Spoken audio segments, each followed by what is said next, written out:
Crossfire Saturday. On the left, Michael Kinsley. On the right, Fred Barnes. In the Crossfire, Michael Parenti, author of Inventing Reality, Politics and the Mass Media. And in New York, Dorothy Rabinowitz, media critic for the New York Post. Good evening. Welcome to Crossfire Saturday. For 6 days, the American media were riveted on a single person, Lieutenant Colonel Oliver North, as he testified before the Iran-Contra Committee, and North made the most of the press attention. In moments like this, he defended himself forcefully. Carried out a single act, not one, Mr. Niels, in which I did not have authority from my superiors. I haven't, in the 23 years that I have been in the uniformed services of the United States of America, ever violated an order. And his lawyer, Brendan Sullivan, got in the act, presenting North as a victim of a congressional witch hunt. Are you able to recall your conversation with Admiral Poindexter on the 21st about the diversion without looking at that book?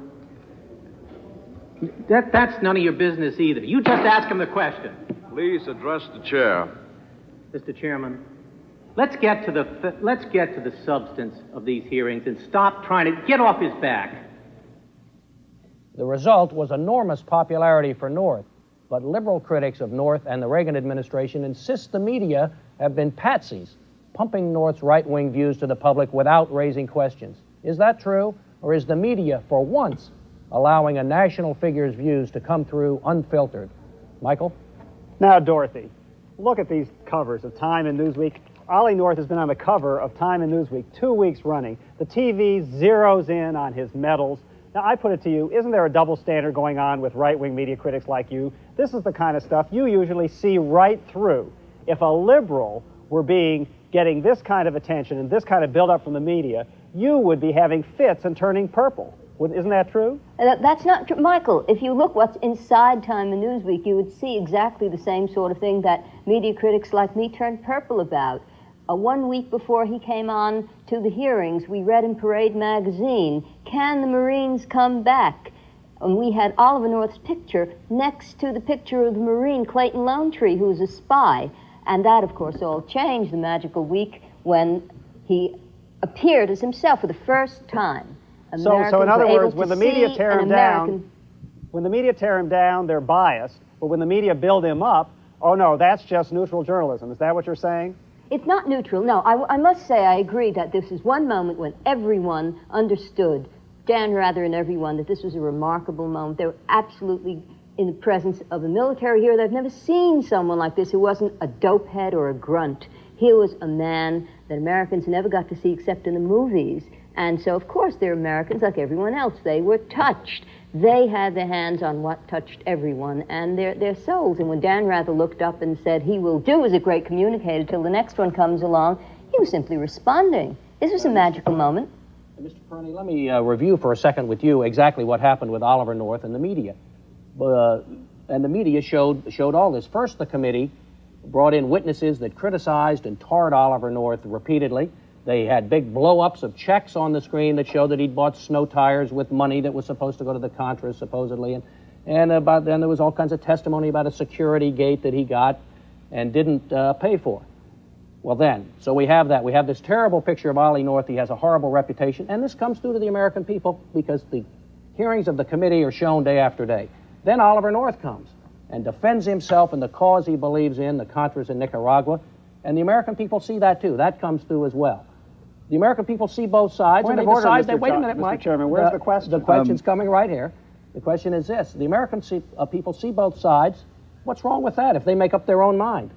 I think they made up their mind, but their mind is an anti-establishment one. I think much of the support for Ollie North is not an endorsement of his right-wing politics. It's the endorsement of an individual who's being scapegoated for a set of policies that have been carried out, which they don't particularly like, and they see him as the fall guy. So you don't have any objection to that? You don't have any objection to that, then, it sounds like. I don't care that they have him as a hero. They had Lieutenant Calley as a hero for a little while. No, I don't remember that. I mean, I don't remember that at all, and there's hardly a parallel between Lieutenant Calley there were Lieutenant Calley's songs and all that sort of thing. There isn't the parallel. Well, he certainly didn't have the popular... 84% of the American people said they believed Oliver North? No, 84, almost 90% said they thought he was not a hero, not a villain, but a victim. And so there's an awful lot of sympathy for him. So what's your objection to the? What's your objection? You don't seem to have any objection. My objection is the media coverage given to North is not commensurate with the media coverage, or is exaggerated compared to the media coverage given to the anti-Contra movement. We didn't have 50,000 telegrams. But just a minute, Mr. Parenti, did you object, Mr. Parenti? Dorothy, go ahead. Did you object, Mr. Parenti, when they made of Geraldine Ferraro an absolute heroine and martyr of the First Order? Did we hear from you?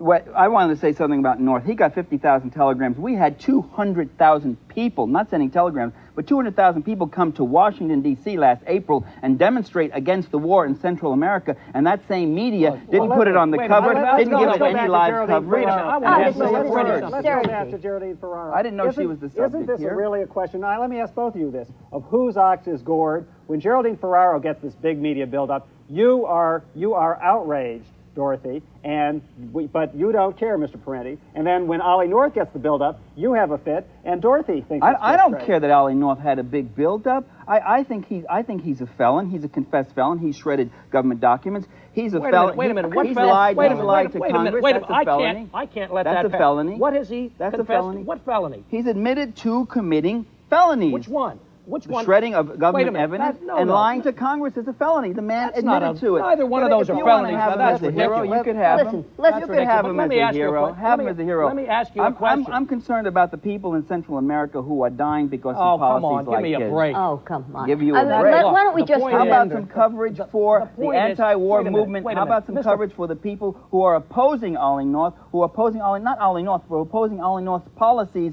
in Central America? Dorothy, when do we let me ask you, Mr. Parenti, when do we get on the cover of Time magazine? Dorothy, what do you do when you have unlawful movements like the sanctuary movement, where you have night after night and television program after television program, huge and endless documentaries on public television about the sanctuary, which is unlawful, which breaks the law?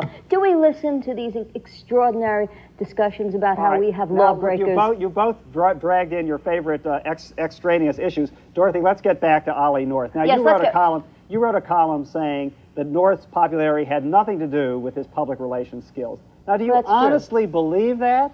That it had nothing to do with his charm, his handsomeness, his ability to give little eloquent little speeches? These are not public relations skills. This man's substance, the moment he said, I will do what I have to do, and I will say, thank you, Commander-in-Chief, the Americans watching this realized that they were in touch at some level with an essence they had not seen before. These are not public relations skills. Well, let me ask These have to do with matters of spirit. Let me ask you this, then. Why is it that Ollie North is getting all this hero worship and John Poindexter is getting practically none? Here's a man who has the same views as Ollie North, and here's also a man who truly did fall on his sword for the president. There's no money pouring in for him. They're not selling John Poindexter T-shirts. First of all, I think there's a good reason for that. Had nothing to do with it. In the first place, they're ODing on this a bit. And secondly, I'm not at all sure that people don't feel strongly about John Poindexter. They've had a good bit of Oliver North, and they've perhaps used it up. But I dare say if you went out and took one of those polls, you would find a tremendous amount of regard for Admiral Poindexter. The same as for Oliver North? Not the same. No, but of course, one came after the other. We've used up this passion, and rightly, it's been 6 solid days of this extraordinary image, in uniform and articulate, a man who never misused a word. You've got all this together. These are not public relations skills. Yes? We're going to have to take a break now, and when we come back, we'll explore whether the press should act as a political adversary.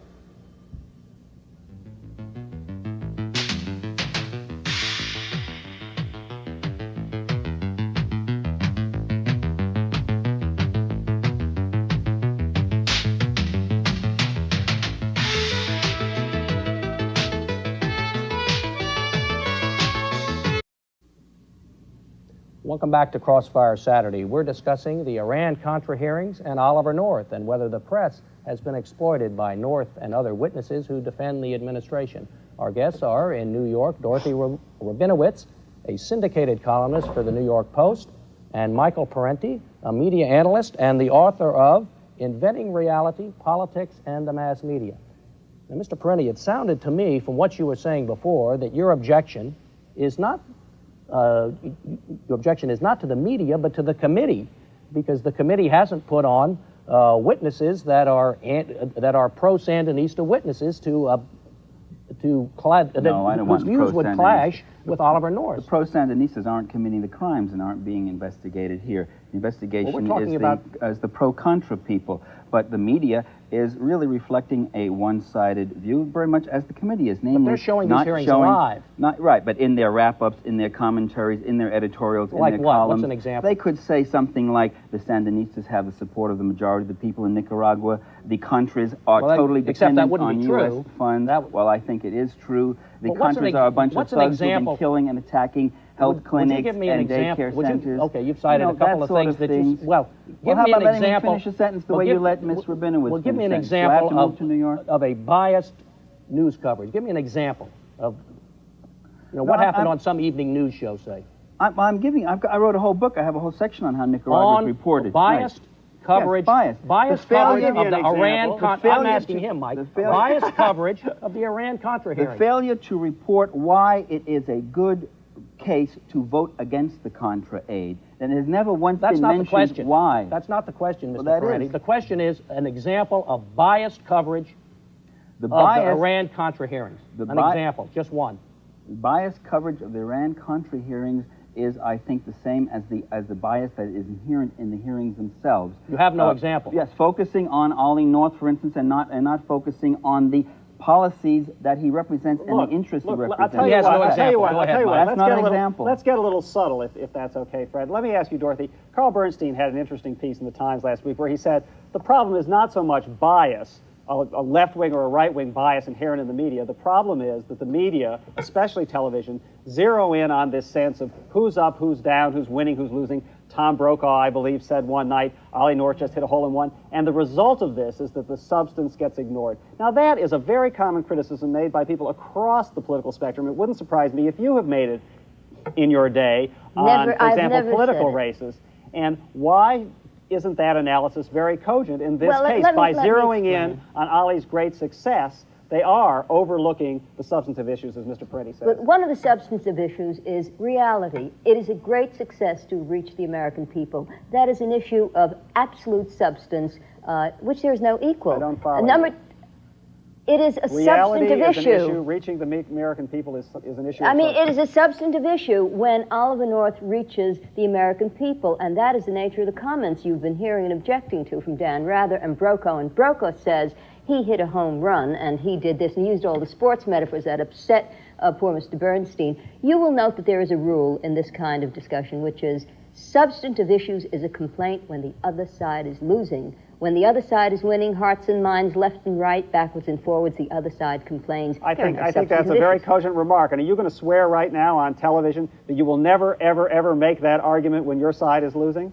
I have never used the problem, substantive issues. It's perfectly clear that the essence of the arguer and the argument it is the quintessential thing. What Oliver North said was credible, unless you don't believe that the American people are reasonable judges.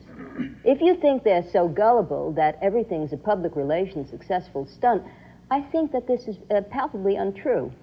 Mr. Parenti, do you think that... I think you're absolutely right, Michael, that the focus is on process. The focus is on process, on is he winning support, did he show up good and all this, not on the fact that he's pursuing a policy which is inherently undemocratic, which violates the interests of the American people, which spends U.S. taxpayers' money down in there for a war that no one has asked for and no one wants, a Reaganite war. Those kind of questions don't come up. The committeemen are so bamboozled by the media, they're worried if they ever said a positive word about the government in Nicaragua, or if they even say negative words about the Contra war, they're afraid that they're going to get those 3 minutes. What world are you living in, Mr. Parenti? We heard nothing but speeches from Senator Inouye, and immensely effective and eloquent speeches. We heard George Washington speeches from him. We heard speeches about how we're all good Americans and we can differ on this issue. But they don't say why they differ. What is it about that war that so many millions of Americans want ideological agreement. About it? Not ideological. I want policy, debate, and discussion and discourse, and not just the right wing bombarding these hearings for day after day, equating their Americanism and their policy with saving America from this tiny little country in Nicaragua. Mr. Parenti, let me ask you a question. Do you think that when a witness comes on and talks about the communist threat facing this country in Central America and elsewhere, that the press should offer rebuttal to that? I think they ought to say, is there really a communist threat in Central America? Were his remarks to be so taken? Can we investigate that? Is there another side to the story there? In other words, if the committee will not rebut Oliver North, then that's the job of the press, to be the political opposition. Not to rebut, to give his side, but then also point out there are any number of other perspectives. Boy, when the left ever, or the liberals ever get one little thing in there, they rush in with the other perspective. There's no shortage of the other Dorothy, perspective. what is this? What exactly is this substance that the American people suddenly agree with? The American people agree with Oliver North that it's okay to pay ransom for hostages? That's the substance? No, I don't think so. No, I don't think that, and that's, I hope, clearly not what I meant. I meant that the things that he seemed to represent and that won him this vast outpouring of approval had to do with duty, honor, and country, and that I do not believe that they would have agreed. I'm sorry to cut you off. We have to take another break. When we come back, we're going to find out how naive Dorothy Rabinowitz really is. I never carried out a single act, not one, Mr. Niels, in which I did not have authority from my superiors. I haven't, in the 23 years that I have been in the uniformed services of the United States of America, ever violated an order. Dorothy Rabinowitz in New York, the question is how naive you are. Now, you've clearly fallen hook, line, and sinker for Ollie North. You think the reason he's so persuasive to the American people because his telling the truth and his sincerity shines through. What about his lawyer, Brendan Sullivan, and the other lawyers in this trial? Do you really believe that all those stagey outbursts of moral outrage and indignation are sincere, not rehearsed, and not planned in a very calculating way to manipulate the media image and help their clients? I must say, I think you're all media obsessed. No, I think they're there to manipulate the lawmakers, and they're there to create a case. As a matter of fact, the moment that Brendan Sullivan stood up, if not stood up, but emotionally, at the moment that Inouye mentioned Nuremberg, I dare say there must have been tens of thousands of people who felt the same moment's outrage. And I think the reading of this as a piece of manipulation, it is absolutely outrageous. So you think Brendan Sullivan, that's a very good one. You think when Brendan Sullivan interrupted Inouye's climactic speech, knowing there was going to be a soundbite on the evening news, that was, I am being completely cynical and outrageous to think he decided I better stage an interruption at that point, that he was being completely sincere. Michael, I think that is an extreme of cynicism unsurpassed. Well, I guess you are naive. Before. The notion of connecting this with an unlawful act, to take the crime of a century and to connect this. Oh, but he wasn't talking about that. Yes. Come on. Mike. Sure he was. Let me ask Mr. Parenti something, that has been brought up before. Wait, will you want to hear the answer too? Go ahead. All right. Sure. I want to hear the answer. Okay. But first I'm going to ask the question. I asked the questions here, and maybe you'll provide an answer. You haven't done very well so far, but I'll ask this one.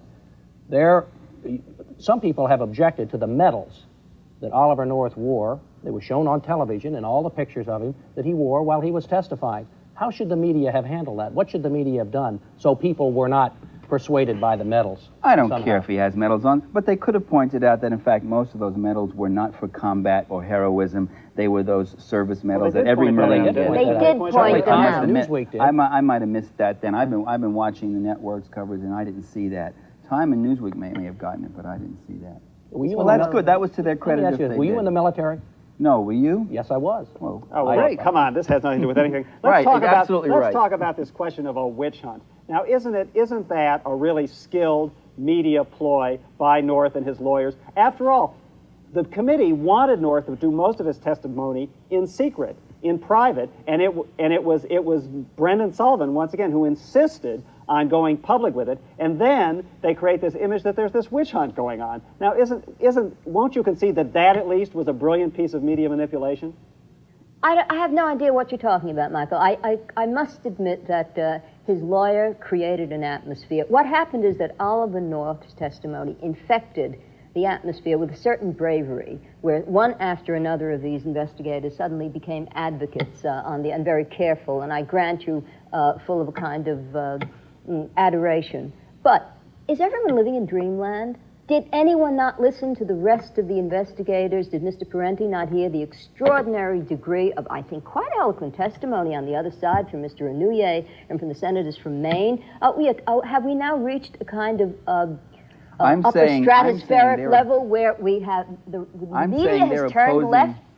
I'm saying their opposition to North was cloaked in the most narrow, legalistic view. So that I don't blame the American people for saying, what are they nitpicking? Was it covered by the Boland Amendment or not? Was it this or that? And the real opposition, the opposition of millions of Americans to what North was doing, to what Poindexter was doing, to what Ronald Reagan has been doing in Central America, the millions of that opposition, that story has not been getting on the major networks, nor in the Washington Post editorials, and nor in the New York Times, both of which support the Contra cause. Dorothy. And your newspaper, which doesn't give any other view, most of the newspapers that syndicate you, which do not ever give another perspective. Let her respond. Go ahead, Dorothy. If Mr. Parenti would leave his think tank for a moment and understand that I have no think tank. I don't belong to any think tank. Year after year after year, we have heard the Contra cause defamed in the most scurrilous fashion. And to listen to this and to hear it as though Dan Rather and the rest of our network anchors have taken this over as their cause, or at least we have done nothing but watch WNET and public television documentaries about the atrocities committed by the public television. We're out of time. I'm sorry. Dorothy Rabinowitz, syndicated columnist for the New York Post. Thank you very much. Michael Parenti, media analyst here in Washington. Parenti. Thank you. From the left, I'm Mike Kinsley. Good night for Crossfire Saturday. From the right, I'm Fred Barnes. Join us again next time for another edition of Crossfire.